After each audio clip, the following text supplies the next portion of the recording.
probably expected the usual start procedure here of the F1 2012 theme booting up and like all the lights and all that. However, exactly at the final race of the season, it couldn't be any better performance instruction, my file decided to corrupt. So I'm doing this race now in postcom, 5 laps, and away we go. It was a rather exciting race. So yeah, I don't know what to say. How has the recording just collapsed at like the final moments of the season? But yeah, all of us qualified in the top 6. Down into turn 3, Nick makes a slight mistake, a slight error. Colin gets by him. This is still on the same lap. This is still lap 1. Colin makes no mistake. Nick comes across, swipes him. Colin spins around, hits Caden, front wing damage. That's great. Furthermore, I make a mistake now, so we've got the whole top 3 covered. Amazing. Then Daniel decides to make the move of the season, for which Colin gets an illegal. No wait, yeah, Colin gets an illegal overtake. So he needs to let everyone pass, but he doesn't in fact do it.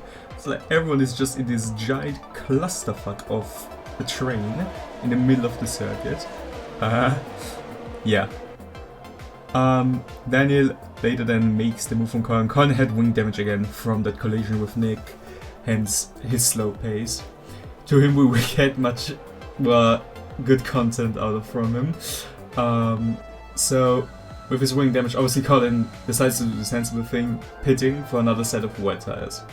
Which, you know, initially doesn't sound that bad. He's slower than Daniel, which is kind of an achievement in its own, not gonna lie. He needs to stop to, like, you know, regain that time, changes the front wing, goes to another set of wets.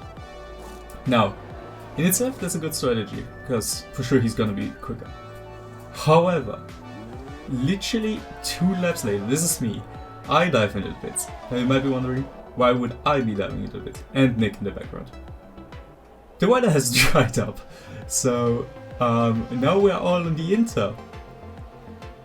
Karl has made the first gamble of the race that has not worked out. Yeah, he is again 1 lap later after us, also stopping for the intermediate. Yeah, this is then him on lap 14, so Colin still. I don't know how to describe this, but essentially he just decides to murder like half the grid on accident. Stops again for the intermediate, changing his front wing. Can you guess what happened? First of all, yeah, he dropped behind the safety car. Is now down a lap. This is 1 or 2 laps later. We all dive back into the pits because it doesn't look like it, but the circuit is ready for dry tires.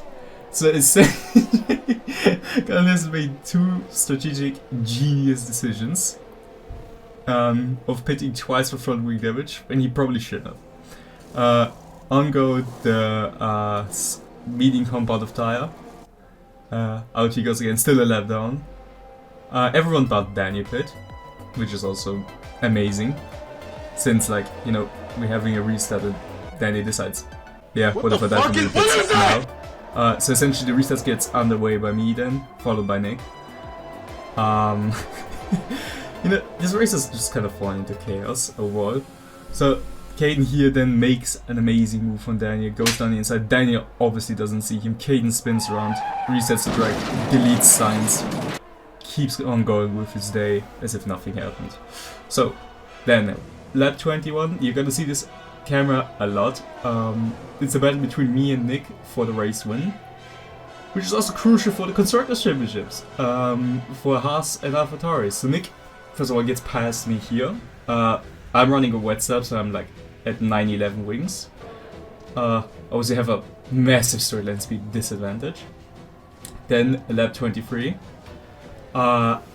We are close again. I'm seizing up a move for Nick. Coming out of turn 3, I get the better drive. We dive down, DRS is activated, we go down to turn 4. Slowly, there we go. I dive to the inside, I get past. And yeah, Nick tries to counter it on the outside, but eventually that just kinda, you know, he dips back, doesn't risk the car. So he's still fighting for the Constructors' P2. Then, as if you haven't missed it, the same shot again. Same lap. Me and Nick again. Nick with his goofy ass standard setup versus my wet setup gets past again. Rather simply. Yeah, not much more that. Then, your favorite camera angle for the third time now. Nick versus me.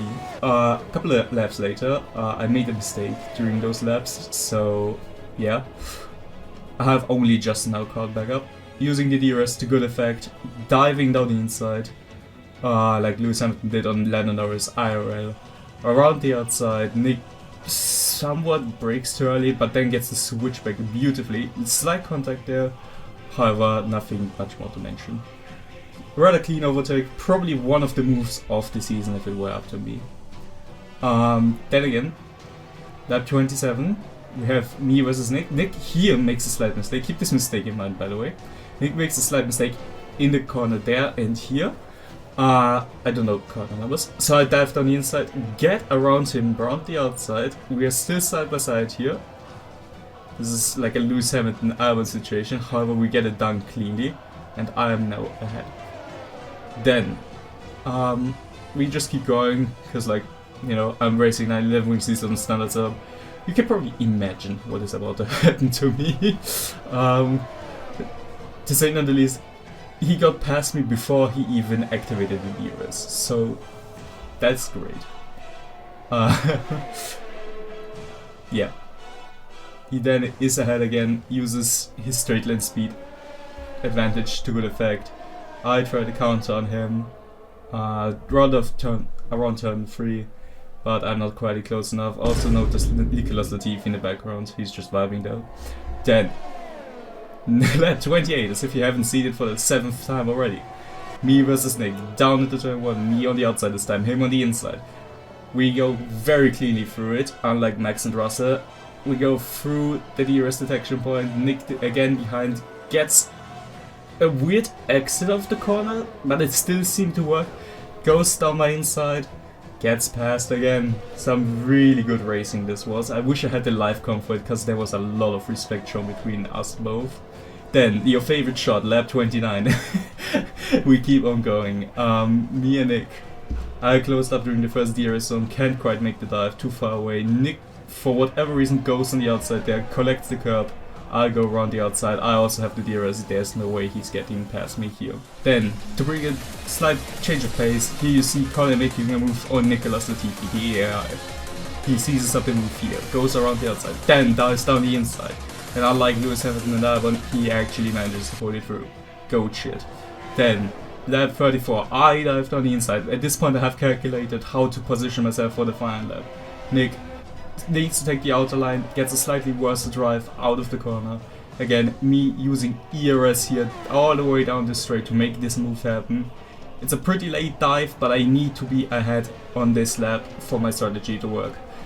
I'm just barely ahead of him. He again tries to become very close to me, but can't quite make the move here. Then, lap 35. My plan was to let Nick by on this lap, not defend too much, so I have the DRS for the final lap, so I can pull away in sector 2 since this is my main advantage, the extra downforce that I have. So I didn't defend too hard here, stayed on the outside, Nick makes the move down the inside, gets past rather easily. Then, once the frame cuts, thank you. Then, your favorite shot for one last time, down the start finish straight for the final time of the season. Me and Nick going side by side, me on the inside, Nick on the outside. I make the dive, get past the lead. Now Nick has the DRS on the second straight. Now I use everything that I've got. I try to get the best exit possible, using the ERS, cutting off the slipstream, going to the left all the way. He's not diving down my inside, he would need to make it around the outside. Can't quite do it, Nick follows me through. Gets slightly worse drive out of here, but is still very close. This is all important now. Nick makes a slight mistake here in this corner. Still close enough if he gets the DRS, but then again makes here a slight twist of his rear tires, which essentially slight kind of kills his time. He's now 7 times behind. Gains some here since I made a mistake out of the hairpin. Nick, again, gets a good drive out of this corner. Here my downforce advantage has been great all race. 7 tenths ahead. Around the final corner here. Can it be anywhere close to me? Can it be anywhere close to me? It doesn't look like it, but maybe if he uses DLUS. I am again running high downforce. Can he get anywhere close? He's gaining, but he ends up just under 4 tenths behind me. So yeah, that was the final race of the season. Hope you guys enjoyed the season overall. I will make a season overall highlights after probably I have made the first F1 22. Yes, this will have a season 2 Formula Destruction episode. So I hope you guys enjoyed the season. I hope you are not too mad that the file corrupted on my computer, hence me doing this as like a substitute. But yeah, if you enjoyed the video, leave a like and a comment down below. Also subscribe to the channel to see more of this. I've been Alex. It's been a great season. World champion, baby. I'm out.